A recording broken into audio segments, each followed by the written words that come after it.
कोणाला कोणाला अंधकर कुटुंबियांना त्यांच्या जे 2 महिला आहेत ते पोलीस तपासामध्ये पोलिसांनी जे रिमांड रिपोर्ट पाठवले कोर्टामध्ये त्याच्यामध्ये या दोघींचा काहीही रोल नाही.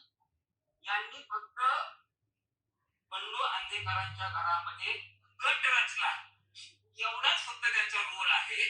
आणि याबाबत कोर्टाने पोलिसांना स्पष्ट शब्दात सांगितलंय की तुम्ही लढणार आहोत. यात सुभाष जगताप काय म्हणताय की यात अंधेकरांच्या लेडीजचा काही समावेश नाही, की कोर्टाने पण हे म्हणजे पोलिसांनी रिमांड दिला तसा. तर असं कुठला रिमांड दिलाय पोलिसांनी की तो आम्हाला पण दाखवावा? हे काय ठरवतात सगळं?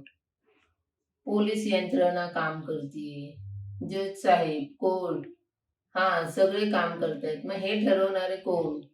असं नाहीच आहे ना. आणि लेडीजनी कट रचला म्हणजे हा पण एक मोठा गुन्हाच आहे ना. मग हे का सगळ्यांची दिशाभूल करतायत असं बोलून? हे आमच्यावर अन्याय करतायत, अन्याय होतोय. म्हणजे हे पोलीस काम करतायत तर हेच ठरवतायत सगळं पोलिसांचे तपास होण्याआधी. हे चुकीचं आहे. कृपया अजित दादा यात तुम्हीच लक्ष घाला. एका आईची तळमळ समजून घ्या. माझ्या गोविंदाला न्याय द्या. मी का म्हणतेय हे? कुठेतरी गुन्हेगारी थांबावी म्हणून.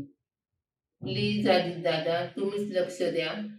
अंधेकरांना तिकीट देऊ नका. हे गुन्हेगार क्षेत्रात अजून प्रोत्साहित होतात. मग त्यामुळे ह्यांना तिकीट देऊ नका हीच माझी विनंती आहे. माझ्या गोविंदाला न्याय द्या एवढंच विनंती.